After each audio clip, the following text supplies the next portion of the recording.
کائنات کو جو خلعت وجود ملا ہے وہ حضور کے توسل سے ملا ہے۔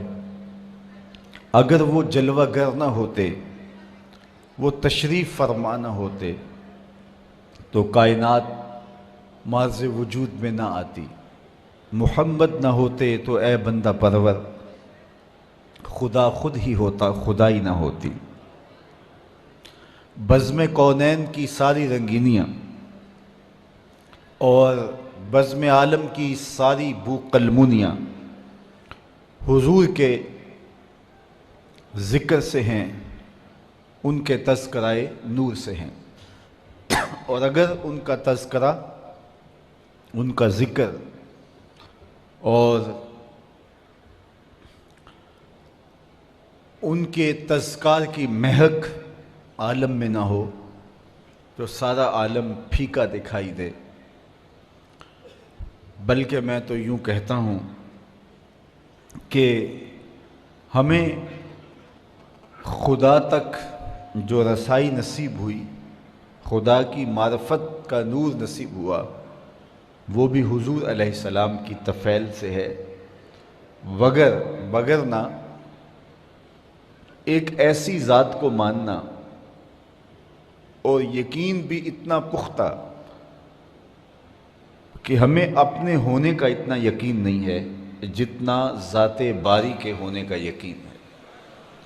اور بالخصوص ماہ صیام میں یہ منظر دیکھنے کو ملتا ہے کہ سخت گرمی ہے، زباں کانٹا بن گئی، ہونٹ خشک ہیں، حلق خشک ہے۔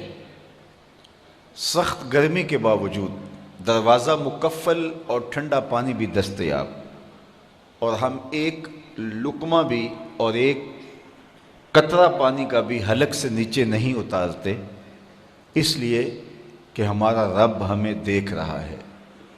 یہ یقین ہمیں بند کمرے میں بھی میسر ہونے کے باوجود ٹھنڈا مشروب حلق سے اتارنے سے روک دیتا ہے۔ یہ اس کی ذات پر یقین ہے۔ یہ یقین کیسے پیدا ہوا؟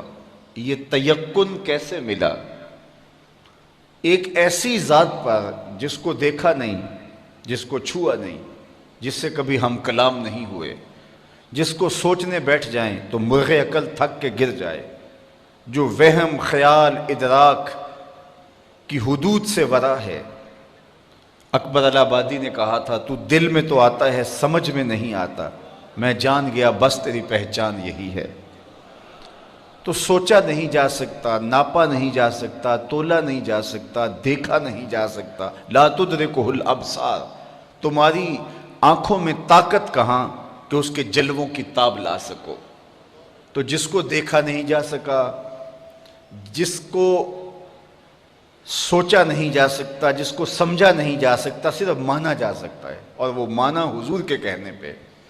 ایسی ذات کو کہ جو فہم و ادراک کی حدود سے ورا ہے، اور یہ وہ انسان مان رہا ہے جو محسوسات کا عادی تھا۔ اقبال نے کہا، خو گرے پیک کرے محسوس تھی انسان کی نظر، بن دیکھے خدا کو پھر کوئی مانتا کیوں کر۔ یہ انسان کی نظر تھی کہ وہ محسوسات کی عادی تھی، وہ دیکھ کر ماننے کا مزاج رکھتی تھی، اور ایک ایسے خدا کو منوایا گیا جو دیکھا ہی نہیں جا سکتا، جو عقل و فہم کی حدود سے ورا ہے، جو شنوائی نہیں دیتا، جو سنائی نہیں دیتا، جس کو چھوا نہیں جاتا، حواس خمسہ جس کا ادراک نہیں کر سکتے، عقل کی پہنچ سے وہ بالا ہے، اس پر اتنا پختہ یقین کہ اپنے ہونے کا اتنا یقین نہیں جس کا اس کے ہونے کا یقین ہے۔ تو یہ یقین پیدا کہاں سے ہوا؟ یہ پیدا یقین ہوا تو محمد عربی کی چوکھٹ سے نصیب، فیض پہنچا ہے رضا احمد پاک کا، ورنہ ہم کیا جانتے خدا کون ہے۔ تو خدا تک ہمیں رسائی جو نصیب ہوئی، یہ حضور کی چوکھٹ سے نصیب ہوئی۔ حضور کی شہادت سے ہم نے اس پاکیزہ وجود کو مانا۔ اللہ کے محبوب علیہ السلام ایک دن کہیں جا رہے تھے تو سوا نامی ایک شخص کے پاس ایک گھوڑا تھا، حضور کو پسند آ گیا، تو اسے کہا کہ یہ گھوڑا بیچتے ہو؟ اس نے کہا جی بیچتا ہوں، کتنے کا سودا طے ہو گیا؟ فرمایا میں تاجرانہ غرض سے تو نہیں یہاں آیا تھا، اچانک تمہارا گھوڑا مجھے پسند آ گیا تو میں نے خرید لیا، تم رکو میں اس کی قیمت لے کے آتا ہوں۔ حضور گھر گئے تو واپس آنے سے پہلے کسی نے اس کو رکے ہوئے دیکھا تو کہا یہاں ٹھہرے ہو؟ کہا مسلمانوں کے نبی سے اس گھوڑے کا سودا کیا، وہ قیمت لینے گئے۔ کتنے کا سودا؟ اس نے بتایا۔ اس نے کہا مجھ سے زائد پیسے لے لو۔ اس نے کہا میں تو ان سے سودا کر چکا ہوں۔ کہا جب تم نے سودا کیا تھا اس وقت کوئی موقع کا گواہ ہے؟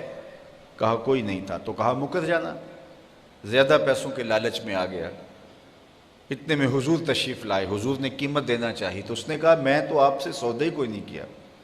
حضور کہیں کہ تیرا میرا بھی سودا ہوا، وہ صاف مکر گیا، میرا تو آپ کا کوئی سودا ہی نہیں ہوا۔ اسی تکرار میں لوگ جمع ہو گئے۔ جب لوگوں کا ہجوم بنا تو سوا نے سوچا کہ صادق بھی یہ ہیں، امین بھی یہی ہیں، لوگ انہیں ہی سچا کہیں گے، مجھے جھوٹا کہیں گے۔ میرا تو خیال تھا انکار کروں گا تو گزر جاؤں گا اور مہنگے داموں بیچ لوں گا، تو یہ تو میں پھنس گیا۔ لیکن اس نے کہا اچھا مجھے آپ بتائیے، جب دو آدمیوں کے مابین یوں نزاع بن جائے تو آپ کی شریعت میں تصفیہ کی صورت کیا ہے؟ تو میرے حضور نے فرمایا کہ میری شریعت تو یہ کہتی ہے کہ جو شخص مدعی ہے وہ گواہ لائے، والیمین علی من انکر، اور جو انکار کرتا ہے وہ قسم دے۔ اس نے کہا جی طے ہو گیا، اگر آپ نے مجھ سے گھوڑا خریدا ہے، مدعی آپ ہیں، تو آپ گواہ لائیں، اور اگر آپ کے پاس گواہ نہیں ہے تو میں قسم دے دیتا ہوں۔ اس کو پتا تھا کہ گواہ نہیں ہے، مکر گیا تھا، اس کے لیے قسم دینا بھی کیا مشکل تھا۔ اس نے کہا جی ٹھیک، آپ کی شریعت کے مطابق ہی فیصلہ کر دیتے ہیں، اگر آپ نے مجھ سے گھوڑا خریدا ہے تو اس پہ کوئی گواہ پیش کر دے، اور اگر گواہ نہیں ہے تو میں قسم دے دیتا ہوں۔ لوگوں کا ہجوم ہے، اتفاق تھا کہ کوئی گواہ نہیں تھا، تو جب اس نے بار بار مطالبہ کیا آپ گواہ لائیں نہیں تو میں قسم دیتا ہوں۔ مجمع میں موجود ایک صحابی حضرت خزیمہ بن ثابت انصاری رضی اللہ تعالی عنہ آگے بڑھے، سینے پہ ہاتھ رکھا اور سوا سے مخاطب ہو کے کہا قسم گواہی مانگتا ہے، میں گواہی دیتا ہوں۔ اللہ کے رسول نے تجھ سے گھوڑا خریدا ہے، جتنی قیمت حضور بتا رہے ہیں اتنے میں سودا ہوا ہے۔ اس نے مفت تو دیا نہیں تھا، زیادہ پیسوں کے لالچ میں آ گیا تھا اور مکر گیا تھا۔ اس نے بھی سوچا چلو مجھے فرار کا راستہ ملا، کوئی بحث نہیں کی۔ اس نے کہا جی ٹھیک ہے میرا مطالبہ پورا ہو گیا، لائیے قیمت، اور یہ رہا گھوڑا۔ حضور نے گھوڑا پکڑا، لوگ ہٹنے لگے، مجمع چھٹنے لگا، تو حضور نے حضرت خزیمہ کو بلایا، کہا خزیمہ گھوڑا بھی مل گیا، بات بھی سچ تھی، لیکن تم نے کیسے گواہی دی؟ تم تو موقع پہ موجود ہی نہیں تھے، تو تم نے کیسے گواہی دی؟ سنو حضرت خزیمہ نے کیا جواب دیا، آپ کے سینے میں ٹھنڈ پڑ جائے گی۔ حضرت خزیمہ نے کیا جواب دیا؟ عرض کی حضور آپ کے کہنے پہ ہم نے رب کی گواہی دی تھی۔ یہ گھوڑا کیا ہوتا ہے؟ جنت دوزخ کی گواہی دے دی۔ کیا ہم نے دیکھا تھا؟ آپ نے کہا تو ہم نے مان لیا، اور یہ بھی تو آپ ہی کہہ رہے تھے کہ میں نے گھوڑا خریدا ہے۔ حضور نے حضرت خزیمہ کا ہاتھ پکڑ کے فضا میں بلند کیا اور جانے والوں کو کہا رک جاؤ، ٹھہر جاؤ، کسی عدالت میں کسی کچہری میں گواہوں کی ضرورت ہو، لوگوں سن لو، میری شریعت دو گواہ مانگتی ہے، لیکن جہاں میرا خزیمہ ہوگا ایک کی گواہی دو کے قائم مقام۔